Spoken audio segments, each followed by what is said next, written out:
আজি সাডেনলি মানে আমি হিমাশ্ৰী প্ল্যান বনালে মোৰ লগৰ এজনী যে আমি জুবিন ক্ষেত্ৰলৈকে যাম। ভাল লাগিল, মোৰো যাব বিৰাট মন আছিলে জুবিন দা ঢুকাৰ পিছত। এবাৰ গৈ জুবিন দা য'ত শুই আছে তাতে গৈ লগ হৈ আহোঁ।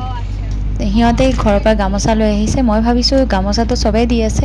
জুবিন দাৰ ভালপোৱা, জুবিন দাই গিফ্টত চবতকৈ বেছি ভাল পাইছিলে কিতাপ আৰু গছৰ পুলি।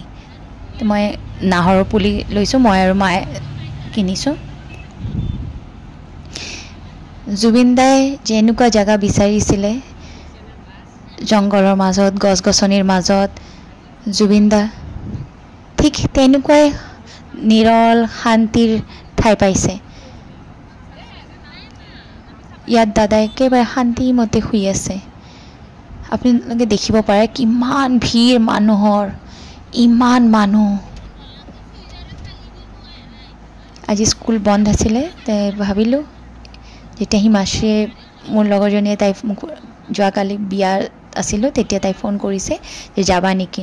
মই একেবাৰে ৰেডি হৈ গ'লোঁ যাবৰ কাৰণে। চাব পাৰে আমি মেজিকৰ পৰা নামিছোঁ আৰু এইয়া নাহৰৰ পুলি মা লৈ আছে। ইমানেই গৰম ৰ'দ মানে ক'ব নোৱাৰি, মানে চাবই নোৱাৰি ইমান ৰ'দ। আহিছোঁ জুবিন ক্ষেত্ৰলৈকে আহিছোঁ। এই মোৰ মা, এই মোৰ লগৰ মাছৰিয়াত চব আহিছোঁ। ৰ'ব কমি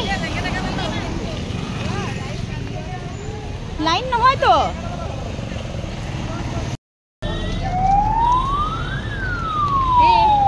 জুবিন ক্ষেত্ৰত আহিছোঁ আমি, মই বুলি ভাবি ভাবি আজি আহিলোঁ। মাছৰি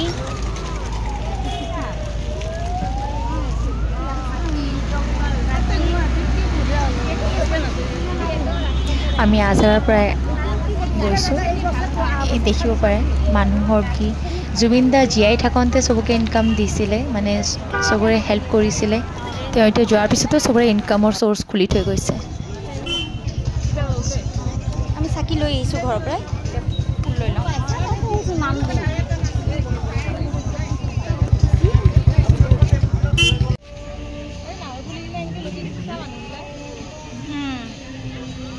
তাতে জমাই দিছি মানে আহক।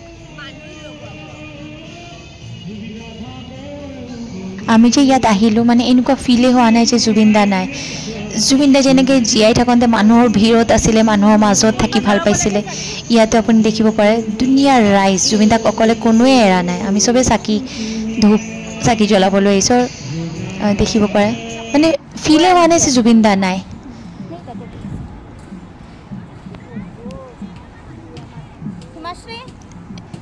আমি ইয়াতে ধূপ চাকি জ্বলাই চবে সেই প্ৰে কৰিছোঁ যে জুবিন দাই জাষ্টিছ পাওক সোনকালে, অতি সোনকালে জুবিন দাৰ জাষ্টিছটো হওক।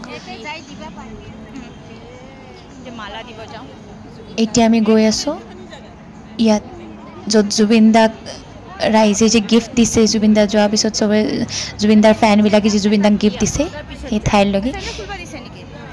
মানুহে জুবিন দাক ইমানেই মৰম কৰে, আপুনি দেখিব পাৰে কিমান গিফ্ট।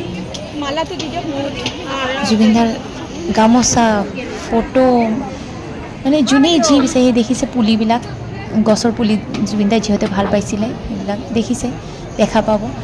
জাপি,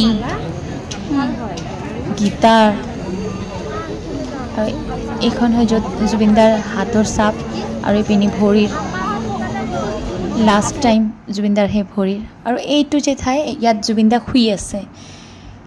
আমাৰ জুবিন দা আমাৰ চবতকৈ মৰমৰ, সকলোৰে মৰমৰ জুবিন দা ইয়াতে ৰেষ্ট কৰি আছে। আজি এমাহ 5 দিন তথাপিও মানে মানুহৰ ভিৰ কমা নাই। জুবিন দা আমাৰ চবৰে সকলোৰে মনৰ ভিতৰত আছে। দাদাই আমাৰ অসমৰ কাৰণে, আমাৰ কাৰণে বহুত কিবা কিবি কৰি গৈছে।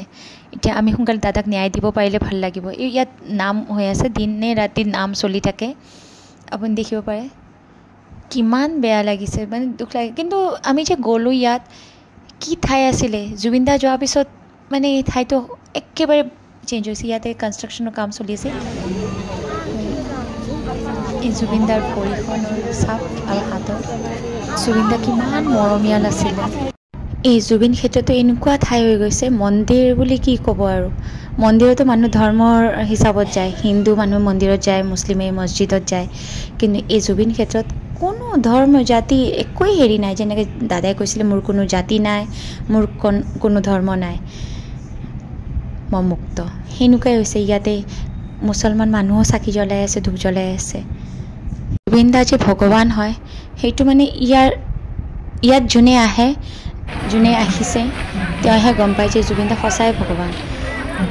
আপোনালোকে দেখিব পাৰে মৰাৰ পিছত মানুহ ঢুকোৱাৰ পিছত কোনে কাক মনত কয়। কিমান ডাঙৰ ডাঙৰ চেলিব্ৰিটি হেৰি হ'ল, কিমান ৰজা মহাৰাজা মৰিল, কিন্তু কাৰ সমাধিস্থলত এনেকুৱা হেৰি হৈছে।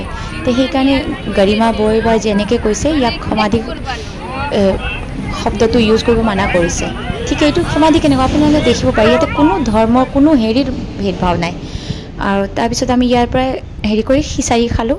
ইয়াত প্ৰসাদ বিতৰণ কৰি আছিলে ধেমাজি যুৱ সমাজৰ তৰফৰ পৰা। ভাল লাগিল। আপোনালোকে যদি কোনোবা যোৱা নাই তাত যাব, বিৰাট ভাল লাগিব আপোনালোকৰ। তাত গ'লে আপোনালোকৰ মানে এনেকুৱা ফিল হ'ব যেনেকৈ জুবিন দা আমাৰ মাজতে আছে। বিৰাট শান্তিৰ হেৰি। আজি মই যে যাব পাৰিলোঁ মানে সেই হিমাশ্ৰীৰ কাৰণে, মোৰ লগৰজনী, মোৰ স্কুলৰ কালিগ হয়, তাইৰ কাৰণে থেংক ইউ। যে তাই কোৱাৰ কাৰণেহে মই ভাবিহে আছিলোঁ যাম বুলি, কিন্তু তাই লগ ধৰাৰ কাৰণেহে মই যাব পাৰিলোঁ। সঁচা এতিয়া জুবিন দাই যদি জাষ্টিছ পায়, আমি যদি আমাৰ ভগৱানক জাষ্টিছটো দিব পাৰোঁ, আমি যদি ৰিজনটো জানিব পাৰোঁ যে কিহৰ কাৰণে দাদাৰ লগত এনেকুৱা হ'ল, তেতিয়া অলপ শান্তি পাম। আৰু